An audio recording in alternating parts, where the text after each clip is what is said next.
สบายดีจ้าโอ้ยแขวหนาไปเที่ยวเนาะขนมมาช่วยกันกินมึงด้วยเดี๋ยวเนาะเปิดคลิปเปิดภาพมามื้อนี้ก็อยู่พี่แหละบ้านน้องลอยพี่หน่อยเนาะโอ้ย2 มื้อได้บ่ได้มานี่เนาะ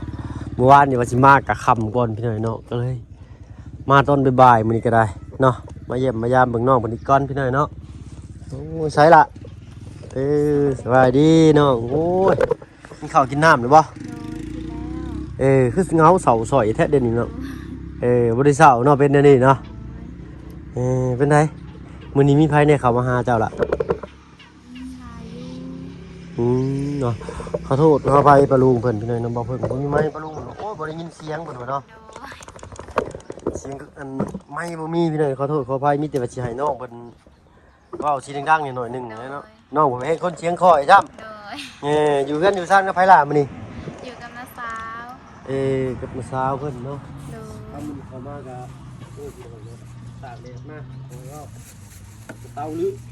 เนาะทางนี้เป็นสิว่าทางบ้านเฮาเนาะมามันมีหยังมาฝากน้องจำหลายนะนี่เด้อขนมมาฝากเด้อเพิ่นปันกินโดยเนาะทางก่อนอื่นเนาะ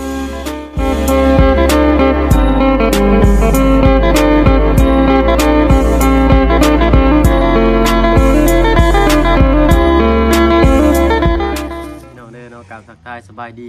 ผู้ใหญ่ใจดีและFCเบิร์ดทุกท่านที่เข้ามาหับมาชมช่อง YouTube เอาเพิ่งเวลาคือเก่าเนาะมื้อนี้ยังอยู่พี่แหละ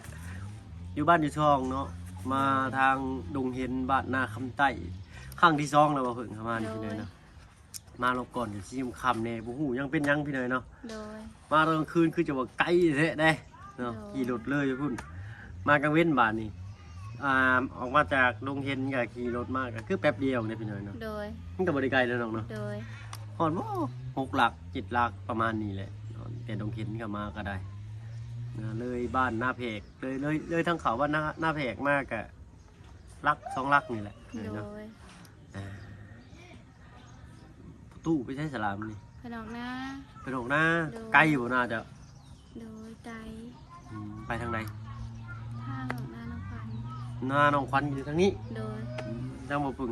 ก็มาแต่บ้านน้องร้อยเพิ่นนี่แหละพี่น้อยเนาะมื้อนี้มีไผในเกาลาเข้ามาจื้อบ่ได้หลายคนแล้วเนาะโอ้ดูเนาะเงียบสิมีคนมาบ่วาดบ่วันเด้อพี่น้องเด้อเอาเนาะมีไผในใส่อยู่ถึงกันน้าสาวแล้วก็เอื้อยไปขนมไปสู่เพิ่นกินไปเนาะ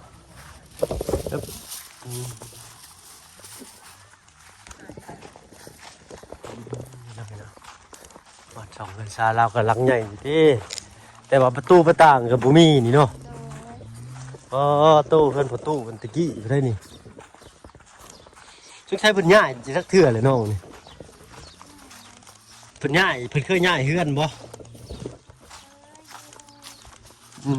อันนี้นี่เป็นบ่อนเก่าอีเนาะบ่อนเพิ่นสิย่ายบ่อนใหม่เพิ่นถมดินขึ้นซื่อเนาะคิดว่าเพิ่นย่ายจังนี้มาพี่เนาะ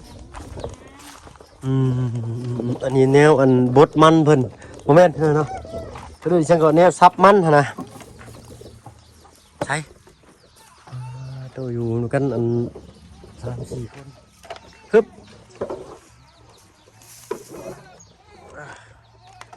กุยขากระดังก็แก๊กขึ้นก็ได้ต่อสบายดีล่ะสบายดีไพ่อันนี้นะชื่ออะไรนะน้องพลอยโอ้เราผู้จบผู้งามเนาะอันผู้หนึ่งไม่ใช่สาผู้มือกลางคืนเลยเพิ่นตุ้มผมนั่นเนาะเล่ผู้ผมเป็นนี่ห่วยผู้เสือสีพูนบ่เสือสีดำเสือสีดำเรานางนิดนึงอันนี้ก็เป็นร้านบ่ล่ะเพิ่นเพื่อนเพิ่นอยู่ใช่ซะมาเล่นน้ำร้านซื้อบ่ล่ะเฮ็ดผู้ชายลูกแล้วก็เนาะใช้คืออยู่สูงแต่ละเกาะก็ได้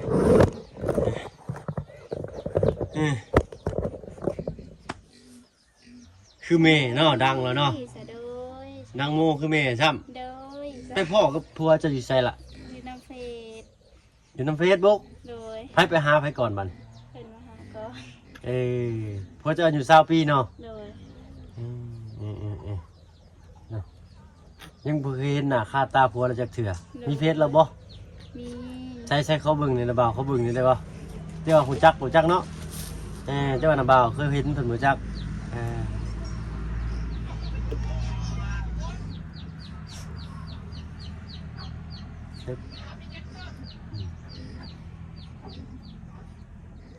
ตัวมึงใหญ่ลูกแล้วเนาะ3 เดือนบ่ล่ะนี่คอเราเป็นยังอ่ะน่ะ แบบ เป็นพื้นบ่ โดยกันใส่แป้งแล้วมันเป็นอันนี้ แพ้แป้ง โดย ยิ้มเลยแหละอันนี้เรายิ้มเลยบ้านยังก็ มันโค บ้านโคงยังก็ โครงการ บ้านโคงกลางยังสูงนี่ โดย ผมเคยเห็นน้องเพิ่นน่าจะเห็นแต่จือบ่ได้ โดย ถ้าว่าวัยรุ่นบ้านโคงกลางเพิ่นสิออกมาบ้านได้เนาะบ้านเฒ่าเพิ่นสิออกมาห้านสำแป้งว่าซั่นซะเนาะสิเคยเห็นอยู่แต่ว่าบ่จือเพิ่นหั่นนะชื่อได้ก็ลูกเจ้าหรือเปล่าลืม ต้า น้องต้า โดย คือชายสับเนาะ โดย อันผู้เป็นน้าสาวเพิ่นย่างได้บ่ล่ะ บัวได้เป็นเกลียว นั่งอยู่ที่ตลอดเลย โดย จักปีเลยเรานะ ซาซี ซะซี่เลยเนาะ โดย อืมเป็นแต่เกิดบ่เจ้า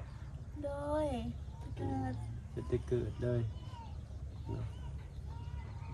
อืมผู้นั้นเราปากบ่ได้ โดย อืมชื่อได้ก็ ชื่อโลด น้องโลดอายุจักปีแล้วหั่นน่ะ สิเกต 17 ปีผู้หนึ่งที่สละผู้ที่อยู่ตุ้มประเภทมันชื่อหยังก็ผู้ที่ตุ้มประเภทตุ้มผา ชื่อลี่ น้องลีอ๋อชื่อคือบอลี่เพิ่นผู้บอกผู้นั่นบอกที่ว่าอันเพิ่นเป็นนั่นน่ะแต่เพิ่นบ่เตียงพาไปตรวจนะ โดย อืมเพิ่นก็ย่างได้ปกติเนาะ โดย เออหมู่บ้านมีจักราคาเฮือนล่ะนี่ฮู้ดี คือเด็ก10 ปลายคือลูกหนวด 70ปลาย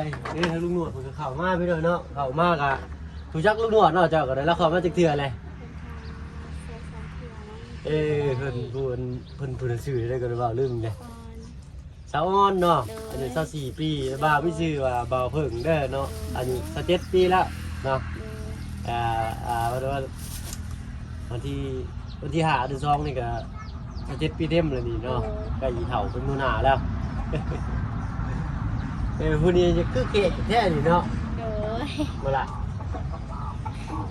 หน้าเราแบบเด็กออกใต้ต่างประเทศไปเลยเนาะ เบียร์ แต่คืออินเดียเนาะ เด้อ แต่ว่าอินเดียขาวได้ โดย เนาะตาหน้าทางดั้งคมเราก็คิ้วกระดกคนตาก็งอนจับเนาะแล้วมาลิ้นนั่นคือมือปะ โดย พอบงเงาเนาะเคยเห็นลุงหนวดจักเถื่ออะไร ความเครื่อง จองจำเถื่ออะไรเนาะลุงหนวดล่อๆบ่ลุงหนวด รอ ล่อเนาะ เด้ แล้วยิ้มหรือแล้วหลักยิ้มเตียงเลยล่ะลุงหนวดเอ้ย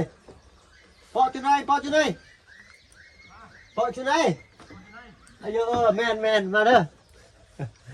อันนี้เพิ่นเอิ้นเซยังล่ะเชจำพรบ่เมนอะไรพี่หน่อยเนาะจะใช้น้องลีสบายดีจ้าโอ้ยแขวหนาไปเที่ยวเนาะ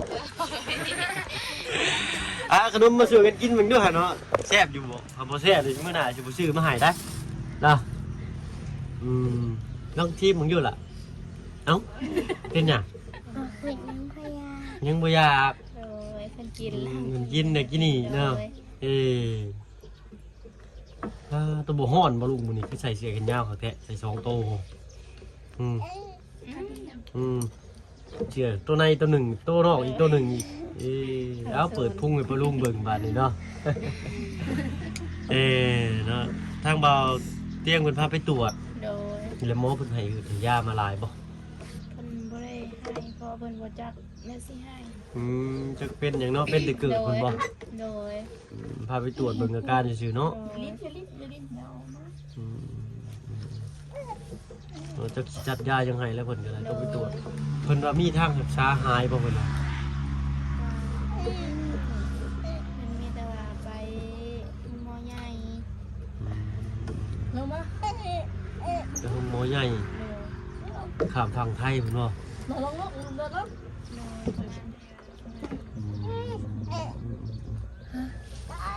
ปึ๊บเอาเมื่อยเวลาลูกเดียวเมื่อยเนาะตอนนี้16ปีเนาะจ้ะ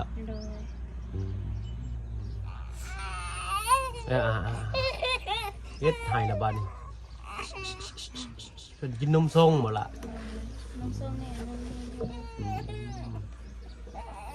สิอยู่น้ำไผบัดนี้เอาเวิ้นดอกพี่เลี้ยงหลายอยู่เนาะพอละไปลิ้นใช้มาเมื่อกี้นี่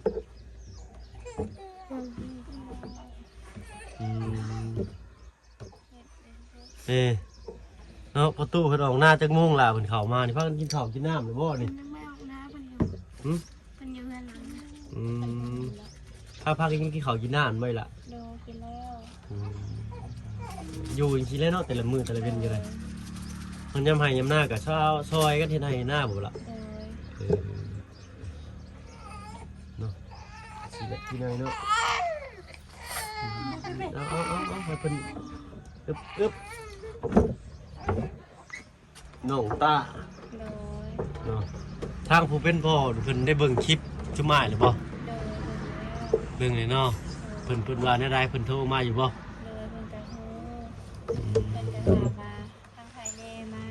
เหนื่อยหลายผู้หลายคนเลยเนาะจนจำบ่ได้พุ่นแล้วแต่ละมื้อนะเนาะเมื่อกี้นี่ก็มีอยู่จักน้องพันไซบ่เนาะเพิ่นขี่รถมากี่นี่เด้คือสิเอาเมื่ออะไรๆเพิ่นเลยเป็นทางลุงหนวดเพิ่นเข้ามาอีกเนาะพุ่นแหละลุงหนวดคือรอเพิ่นยังนั่งอยู่พุ่นลุงหนวดเข้ามาครั้งแรกบ่ข่าวมาไทยเสือแล้วแต่ว่าเพิ่นเป็นชายน้องนั่นถ้ามาเบิ่งเขามาครั้งที่2บ้านน้องลอยเพิ่นแต่ว่าบ้านอื่นยังบ่ฮู้อีกเลยเนาะมีบ้านเพิ่นในน้องนี่ที่เขาทีมงานไปถ่ายบ้านนาคำใต้แล้วก็มีบ่มีครอบครัวไปอีกเนี่ยน้องควันแล้วก็น้องซ่าน้องควันน้องซ่าเพื่อนเพิ่นอยู่ไสเพื่อนน้องควันนี่น้องซ่าคุมนั่นน้องซ่าคุมนั่นอีกโดยคุมพีดอนพระเจ้าขายเครื่องโดยที่มีตรงสงสารง่ายน้องควันน้องซ่าพี่น้อยเนาะเจ้าหน่อยจะไปเบิ่งนำกันเจ้าเพิ่นยังบ่ฮู้ต้องให้ทั้งลุงหนวดเพิ่นพาไปพี่เลยเนาะไปกันซะเนาะมีแต่สิลงไปเบิ่งน้ำลุงหนวดเพิ่นก่อนเล็กๆจังหน่อยพี่เลยเนาะเนาะอยู่สิโทรทัศน์พัดลมบ่ได้มีบ่ล่ะพัดลมพอมีโทรศัพท์บ่มีพัดลมพอมีใช้อยู่เนาะพัดลมนี้มีแต่โทรทัศน์บ่ได้มีเบิ่งโดยแม่นเบิดบ่อันฮู้ว่าสวนจุเจ้าแท้นี่โดยพักหญ้าคาหุ่นได้จ้ะเอาน้ำไม่ใช่ฮดซะล่ะเปิดได้ยาวนี้ก็ไปฮดอยู่ฮดเลยบ่มื้อนี้ยังบ่ทันฮดจับมันแดดบดจะหน่อยเนาะจังได้ฮดเนาะไปฮดตอนนี้ก็เหี่ยวแดงแล้วไปเลยเนาะวัดที่สะบาดวัดอยู่คุมนั่นซ้ายมือนั่นโดยวัดช่องสั้นเป็นบ่เป็นบ้านใหม่เป็นบ่โดยพี่น้อยตอนแรกคิดว่าเฮือนในบ้านบ่หรือมีหยังพี่น้อยเนาะมันจะเฮือนในบ้านนี้โดยบ้านที่ฟ้านี่เนาะปึ๊บโอ้ยน้ำบ่าวอาบน้ำอยู่ได้เนาะเอาไปพูดแหละลงไปหาทางลุงหนวดเพิ่นไปไปต้อนรับทางลุงหนวดเพิ่นเด้อเนาะเราให้ทางน้องลอยเพิ่นลงไปพูดแหละหาลุงหนวดเพิ่นที่ไหนเนาะเบิดเดือนจะมีผู้ชายเด็กประตูเพิ่นบ่ล่ะ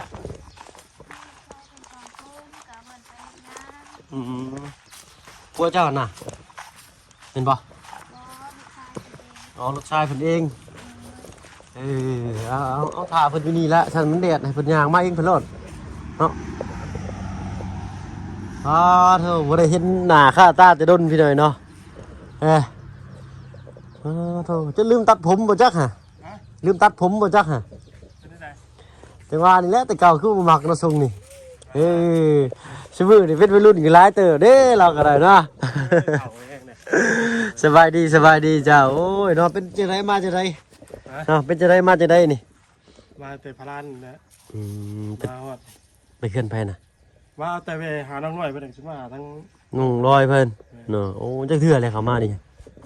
เทชองนี่แหละ เทื่อสองเลยเนาะโอ้ข่อยก็หากระเทื่อที่สองเด้ ว่า แม่นเลยมื้อน้ำมาแต่เซโปนก็ว่าสิไปหาเจ้ายังอยู่บ้านเทิมอยู่ก็เลยแล่นมาก่อน พอดีเขามอบเขาให้ทั้งน้องเหรียญทองเพิ่นมา น้องยังก็ น้องเหรียญทอง น้องเหรียญทองเออบัดนี้แหละไอ้ใช้อันเฮือนที่เจ้าว่านะไปเบิดชูเฮือนแล้วบ่เจ้า ยังแล้ว มาออกมาหาน้องน้อยก็สิมานี่แล้วก็ยัง